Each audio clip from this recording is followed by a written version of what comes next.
Hi everyone, welcome to my channel. আমি দোয়েল। তো আজকে আমি বানাবো পালং শাকের ঘন্ট। তো চলুন আমার কিচেনে রেসিপিটা শুরু করি।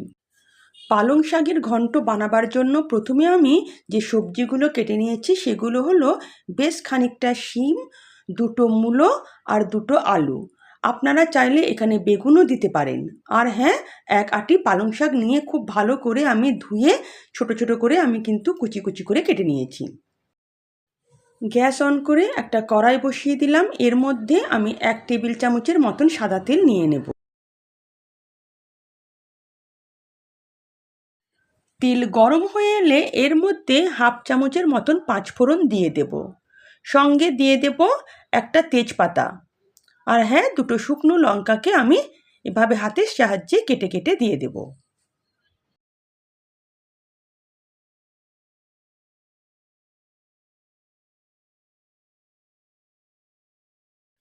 পাঁচফোড়ন, তেজপাতা আর শুকনো লঙ্কাটা একটু ভেজে নিয়ে এর মধ্যে দিয়ে দেব কেটে রাখা আলুগুলো। আলুগুলো প্রথমে আমি 2 মিনিটের মতন ভেজে নেব। তারপর এর মধ্যে দিয়ে দেব মূলো এবং শিম। আলুটাকে খানিকক্ষণ ভেজে নিলাম। এবার এর মধ্যে আমি দিয়ে দেব মূলো আর শিমটা।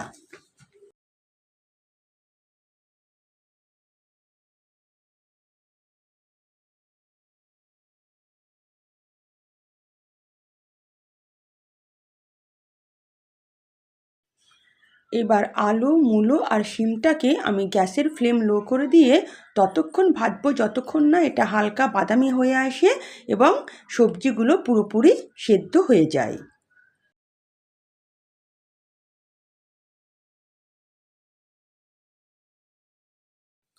সবজিগুলো খুব ভালোভাবে বাদামি করে ভাজা হয়ে গেছে এবং সবজিগুলো সেদ্ধও হয়ে গেছে। এখন এর মধ্যে আমি স্বাদ মতন লবণ দিয়ে দেব।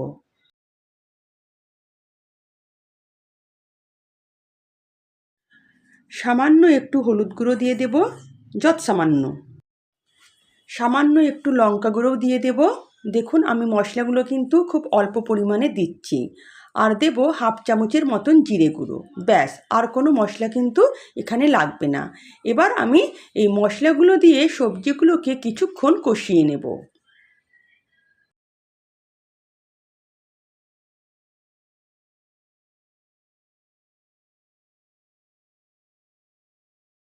মশলা দিয়ে ভালো করে সবজিগুলোকে কষিয়ে নিয়েছি। এখন এর মধ্যে আমি কেটে রাখা পালং শাকগুলো দিয়ে দেব।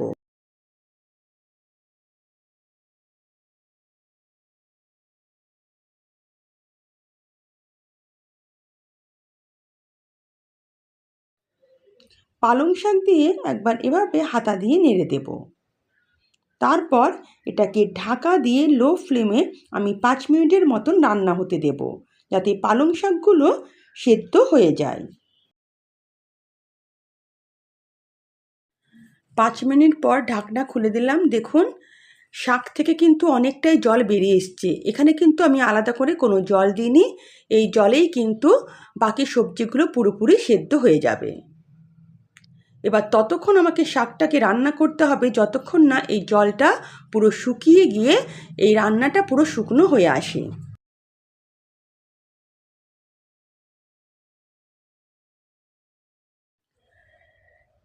শাকের ঝোলটা পুরো শুকিয়ে গেছে আর দেখুন রান্নাটাও আমার পুরো কমপ্লিট হয়ে গেছে।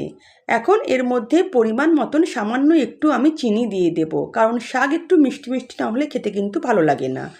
তাই এর থেকে আর বেশি শুকনো করার দরকার নেই। এখানে আমি গ্যাসের ফ্লেম বন্ধ করার আগে এর মধ্যে সামান্য একটু চিনি ছড়িয়ে দেব।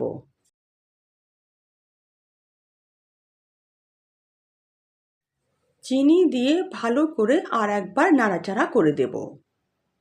তারপর আমি গ্যাসের ফ্লেম বন্ধ করে দেব আর নামাবার আগে দিয়ে দেব হাফ চামচের মতন ঘি।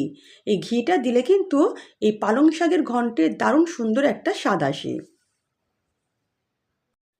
চিনি দিয়ে নাড়াচাড়া করার পর গ্যাসের ফ্লেম আমি বন্ধ করে দিয়েছি এবং এর মধ্যে হাফ চামচের মতন ঘি দিয়ে ভালো করে ঘিটাকে আমি ঘন্টর মধ্যে মাখিয়ে নেব।